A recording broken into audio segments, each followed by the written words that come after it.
You know, science isn't about why, it's about why not, as a K. Johnson would have said. This is the Steam Deck, and I really enjoy it, and I'm using it for a lot of interesting things, including what today's video is about. I also need a few other things. Most importantly, I need a keyboard, because unfortunately navigating this is the biggest problem. And most importantly, I need this magical little thing. This is an LG VR, or LG 360 VR. The model is R1000, if you're really curious about it. But this thing was released back in 2016 to coincide with LG's Friends lineup, and was a companion to the 360 camera, or cam. It's supposed to be just a little camera you can use, record 360-degree video, and then you plop this on, you can enjoy your 360-degree and 180 content with this thing. And at one point it was theoretically supposed to be able to play Cardboard software, Google's Cardboard platform. LG didn't do that, so all that we got was this thing in like 4 apps. Not even really 4 apps, 2 apps. And the rest of it is just the constituent components. You got the VR browser, you got VR video as a component, and you have VR gallery to actually look at content inside of this gadget. LG didn't support it particularly well, but I've had this thing kicking around for a little bit just because it's always been a fascinating little piece. It's just these 2 lenses, and it folds up, you know, like a pair of glasses. So I have another one from VR Optician, because I actually got lenses for my Oculus Quest. This actually makes for a really nice little glasses case. Just so you know, legitimate glasses are in here. You know, it's not the smallest thing, but it's the size of maybe 2 sets of these glasses. The box that it comes in is much larger, but hey, hard shell carrying case. I've kicked the camera around. So, this thing, plus, of course, the Steam Deck. And I have quite a few games I want to test it with, but I do want to show this in particular because Sonic Generations actually has built-in stereoscopic 3D on the title. So, interesting to explore. First things first, I do want to say there is a lot of work being done to support these. These glasses do have like 3-axis, 3 depth of field, not 3 depth, 3 degrees of freedom control, so it can at least look in 360 degrees, even if it doesn't have the X and Y positional tracking that come from your modern headsets, 6 degrees of freedom, you know, Oculus, Valve Index, PSVR, you know, those kinds of things. This it still at least looks around and does 3D, which is its main benefit. So a compact little device like this, you can throw into the bag alongside your Steam Deck, and you got these 2 pieces. You can enjoy 360-degree content, or 3D games. You know, emulation options are out there too. So, cool idea already. We're limited, because unfortunately this is an AMD hardware piece. We can't use NVIDIA 3D Vision software. There's like emulation for some of these technologies, like you can technically emulate physics. It works really badly. Mirror's Edge actually has this problem. We're going to show Mirror's Edge too. But the important thing we need to cover right now is getting this whole thing to work. Just about no way of actually showcasing your content through this on this headset. Because by default, this outputs in a weird way. It takes both images, so your left side and your right side, and, you know, their content like this, but then they're oriented this way inside glasses. So you're reading, this is a good example, you're reading what would be like this, S-O-N. I see.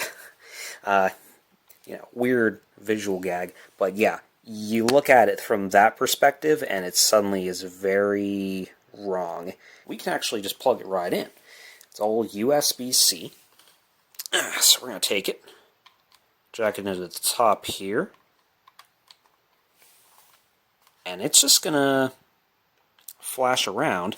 It's flashed around because now you're actually seeing what should be on the glasses, but the glasses are not turning on. I have to send a friggin' terminal command. So we've got a pretty basic commands here, but the most important one is we need sudo dmsg, and I actually have to input the password because of this, and that's why we need the frickin' keyboard. We have an HID raw code of 4 for the LG custom human interface. So now I can run this other command, which is to echo-en some Unicode text and VR app start, and send that echo to sudo ta hydra4, which is the device name for this particular one. That changes though. I've had this Bluetooth keyboard and a mouse pair back and forth, and this thing has actually ended up moving all the way up to HID RAW 6. So yeah, you gotta keep an eye on that. But now that we've got that way, we're gonna plug in. It is now triggered. Now I cover the glasses kit, so you can probably see some blinking lights going on here. As I get closer in and closer out, it's detecting my proximity. So I'm going to stick that in there, and I'm going to enter this command. And hey, now they're online. So you can kind of see what's going on there. And then you look inside. It's not so hot. Why is it that way? Why is it gone this way? I've already set this one up, so I'm just going to hit play. And we're going to play. Sonic Generations right away is 2 pieces because it's using Reshade, which does this sort of action. So you can see this is actually how it looks inside of the headset. It's actually flipped the other way. I don't quite think that's the case, but that's because it's a plugin. If I hit start now, this actually straightens it out. And most importantly,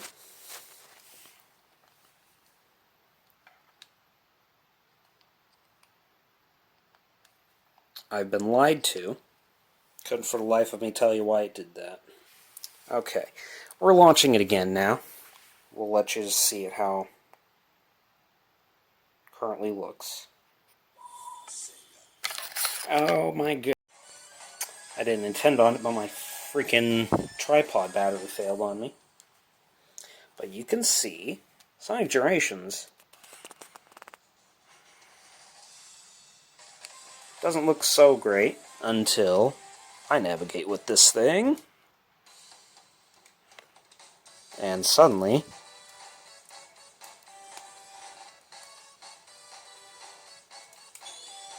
everything wants to cooperate one of these days.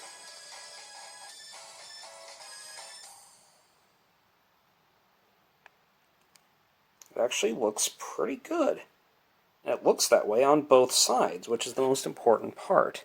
It looks pretty solid overall inside the glasses. It's kind of hard to really exemplify, but you can see there, get to the right distance, you can kind of see the star.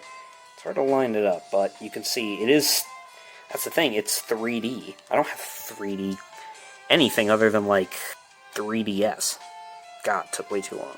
But there you go. You already propose a possibility for one of the reasons you might want to use a setup like this in any way, shape, or form.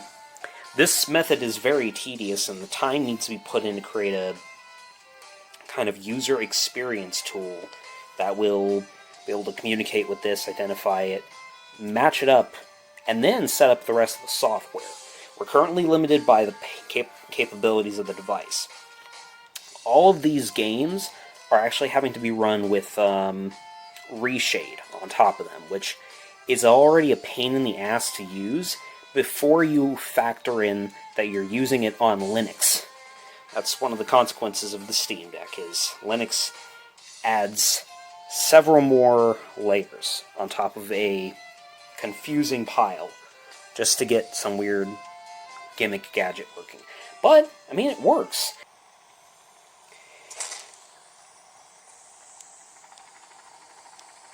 There's a bird going in the direction of Roburn's meeting. You think it's Roburn, pal? But it looked like a CPF one to me. And how many other people can get their paws on a bird in this place? Not many. Hey, you better get going if you want to catch him. You keep on street level 2. Blue's around. Mirror's Edge is just a normal 2D game. I believe there is a way to mod in 3D support, but who needs it? It's pretty cool. This doesn't look correct when you use it on this headset. You can't actually use your desktop in this headset. And that's just because there's no system-wide transforms that can be done with this setup. People have tinkered with Xrandr a little bit, and there have been projects to support devices like these. Just in the space of, VR as a desktop solution, there has been the projects of XR desktop. There is, I think there's a hacker-friendly one, whatever that is, I can't remember right now. And of course, there's also the projects being done by Simula, who are creating the Simula 1 VR desktop headset. This actually has support in OpenHMD, although there's been some efforts to actually use that on the Steam Deck. Part of the problem being it's got an immutable file system, so we have to unlock it every time, and then we actually have to compile it for the Steam Deck. Not super convenient. You could go the Windows route. OpenHMD has a much more easy-to-use Windows solution, but we want this to be an out-of-the-box experience in most cases. For just desktop use, what we're missing maybe is, because it's KDE, some type of KWin plugin shader feature that is handling both SBS 3D capabilities as well as rotational transforms. Because what we need is that rotation. What you're seeing right now, cut down the middle and then rotated in this way in order to fit these screens on here. My only complaint with this setup right now really is the lack of expansive options. 3D kind of is a niche, and why use this when you can do virtual reality? And on that note, the Steam Deck really isn't a VR-capable machine for this kind of thing. And, what we were looking at were games from like 2009 and 2012 respectively. So, over a decade old games we were trying to run 3D. And, there's no reason this thing couldn't handle a larger workload. I'm sure I could turn on that same R100 rotational shader in Reshade on, say, Final Fantasy 15. And that would look amazing, having a 3D game like that on these glasses. Would it be useful? Not necessarily. Are there better games you could try? Absolutely. There are entire game systems now that were built on 3D that are kind of invalidated all of a sudden, and they're missing half those features if you're using on anything other than maybe Oculus Quest. Have something like this, you've got 3D games you can play again, and it adds just another thing the Steam Deck can do. Thank you all for watching. If you want to enjoy this discussion, if you happen to have some some R100 glasses of your own, feel free to talk about it in the comments below.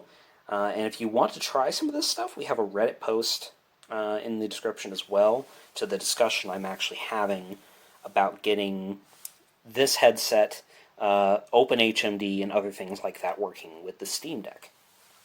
Me and a couple of people are looking into it right now. We're bottlenecked by OpenHMD, but we're coming along there. Thank you for watching a Door Wedge video, and have yourselves a fantastic day and night cycle.